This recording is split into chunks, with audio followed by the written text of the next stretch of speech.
यहाँ से जाने में भी बड़ा उबड़ खाबड़ रास्ता है। एगो गाड़ी तो उन्हीं बिगड़ गई है, गैल की भैया वही जी भैया, और जाए में भी टाइम लगी। और हम आप सबसे मिले खाती हम 4 गो गाना शूटिंग करे गए नहीं, जर्मनी से आर्मेनिया से दुबई से फिर शाहजहां के शारजहां साला। हाँ देखा था लड़का जाना तरह से शारजहां। लेकिन आप लोगों का प्यार इतना मजा आया, मुझे लगता है कि जी जमीन तो बहुत बा, शायद सरकार की नजर अगर ये जमीन पे पड़ गई, शायद सरकारी जमीन हुई। हमके लागत है जे कम से कम यह नहीं हुई तो 2000 बीघा जमीन हुई, बहुत से ऊपर बना। अगर ये जी फिल्म सिटी के निर्माण हो जाओ तो हमके लागत है कि पूरा बिहार में समा जाए। लेकिन हम केहू के दोष नहीं दे सकत। हम आखिर बताई, हम एगो अभिनेता है, कलाकार है, हम नेता तो है ना। हम के करे के दोस्त दी अनाज के, की दोस्त दी समाज के करा के दोस्त दी अनाज के, की दोस्त दी समाज के, गैस के दी की प्याज के। देखिए इंसान में एक बात बताएं आपसे,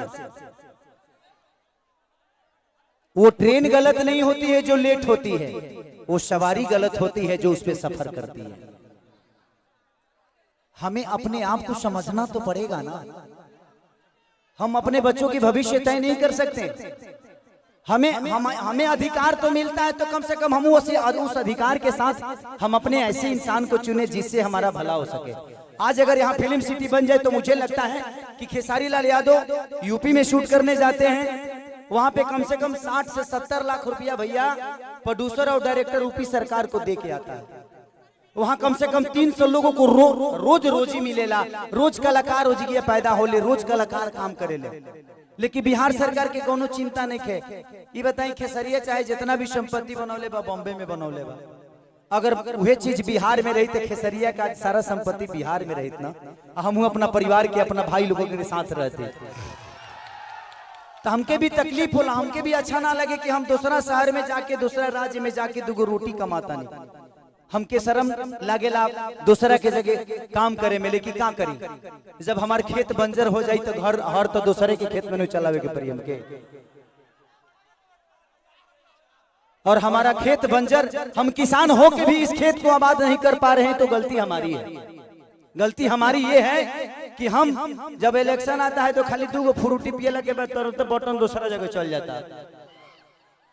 सबसे पहले एक दिन की खुशी को मारना पड़ेगा अगर आपको पूरे जीवन की खुशी लेना है तो। एक दिन की खुशी को जिस दिन आप मार दीजिएगा, अधिकार वो आपका नहीं है, वो आपके बच्चे का भविष्य है जो आपको तय करना है। पैदा करना ही बच्चों का भविष्य नहीं होता, शिक्षा देना ही भविष्य नहीं होता।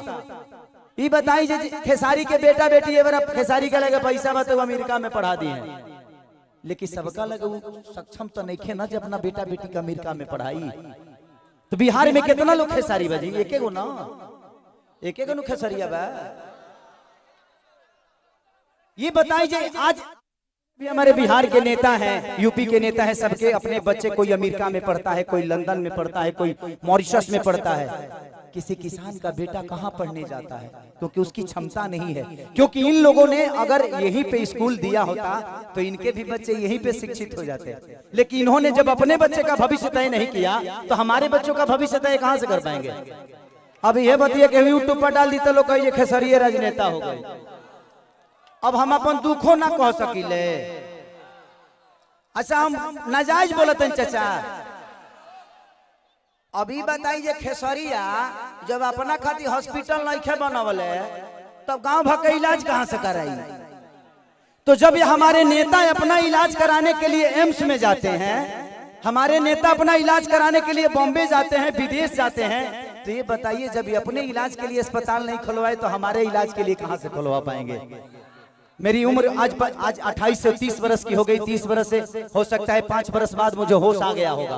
25 वर्ष से तो ऐसा ही देख रहा हूं कि हमारा बिहार में बदलाव कुछ नहीं हुआ है। दारू बंद हुआ है तब वो मिलिए रहा है। इसमें दोष हम सरकार को नहीं देंगे, क्योंकि हमारे पास रोजी नहीं है, हम अपनी रोजी ढूंढते हैं, वो चाहे हमें नशा में मिले या बुराई करके मिले या किसी का मर्डर करके मिले। हमारे पास अगर रोजी होती, हमारे पास काम होता, हमारे पास किसी का विश्वास होता, तो शायद आज हम भी बेकार नहीं होते, किसी फैक्ट्री में अपने ही जिला में, अपने ही गृह जिला में, अपने ही घर में काम करते। तो जब इंसान बेकार होता है तो वो गलत काम करता है। तो गलत काम तभी होता है जब इंसान फुर्सत में होला।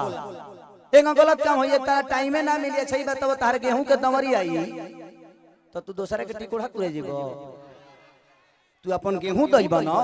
तो जब हमारे पास अपना वर्क होता, हमारे पास फैक्ट्रियां होती, तो आज हमारे भी घर की औरतें अपने पति के साथ रहती। ये अपने पति के लिए तरसती नहीं कि होली में आएंगे तो दीपावली में आएंगे।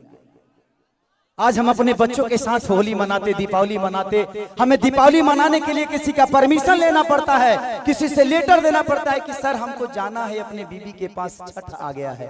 तो हमें तो त्योहार मनाने की भी आजादी नहीं मिलती है। ऐसे राज्य में हम पैदा हो गए हैं। हमें ऐसे राज्य से नफरत नहीं है, लेकिन यहाँ के सिस्टम से मुझे नफरत है कि यहाँ के सिस्टम हमें कहीं का नहीं छोड़ा, कहीं ले ही नहीं गया। इनका एक ही काम है कि जब बाढ़ आई ना, इलेक्शन के बाद हमें लो रोज मिली।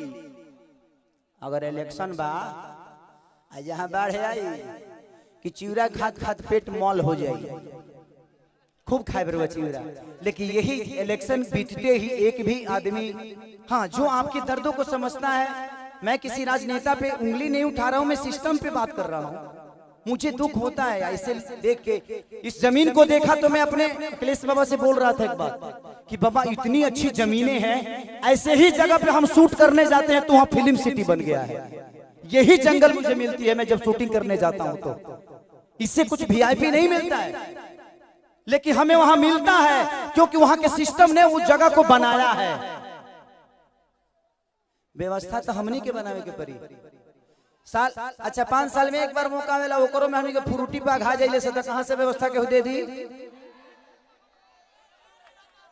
हमें अपने आप को बदलना पड़ेगा। आपको बदलने के लिए आपको अपने आप को बदलना पड़ेगा, तब सिस्टम बदलेगा। क्योंकि सिस्टम चलाने वाले आप हैं, आप उनको अधिकार देते हैं सिस्टम चलाने के लिए। तारा पैसा से फॉर्च्यूनर पर खेसारी लाल चढ़ेले। खेसारी के काल से सुनल बंद कर देवे। खेसारी के औकात नजर आ जाए कि खेसारी तू कितना बड़ा स्टार हुआ। मैं अपनी बातें कर रहा हूं। तो जब खेसारी लाल यादव की औकात आपके हाथों में है, मेरा भविष्य आपने तय किया है। एक दूध बेचने वाले बेटा, एक लिट्टी बेचने वाले बेटा स्टार आपने बनाया ना।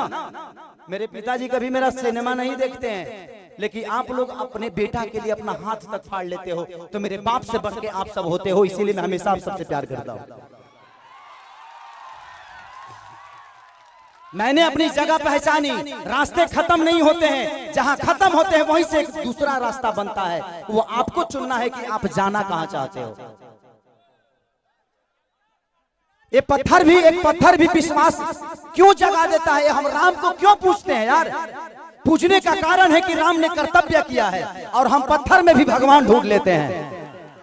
और हम इंसान होकर एक इंसान को नहीं बदल सकते। क्या हम अपने बच्चों का भविष्य तय नहीं कर सकते? पत्थर में विश्वास ढूंढ लेते हैं, लेकिन हम किसी नेता में अपना भविष्य नहीं ढूंढ पाते हैं, क्योंकि हम फ्रूटी पे बिकते हैं। हमें फ्रूटी छोड़ना होगा। 5 साल बाद मौका होता, ऐसा काम कर दो कि आदमी लोग बन जाओ। अपने आप समझ में आ जाए कि नेतागिरी का होला। हर आदमी के लिए बात करता हूं। मैं देखा तो मुझे दुख हुआ कि इतने सारे जमीन के बावजूद, मैं किसी सरकार पे उंगली नहीं उठा रहा हूं, लेकिन मैं बातें बोलता हूं कि अगर मेरी बातें यूट्यूब के माध्यम से कहीं ना कहीं तो चलिए जाए, हम जाना था नहीं।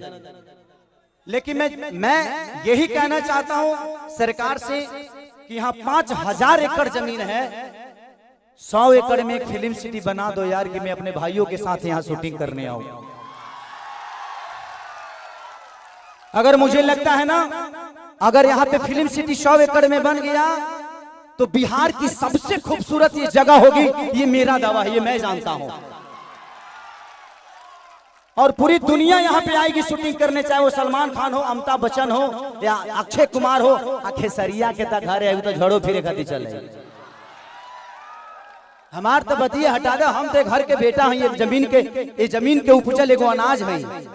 लेकिन दुख होता है, हमके बड़ा दुख लगल है चाचा नहीं हता, ये जगह देख के दुख ना लगल है।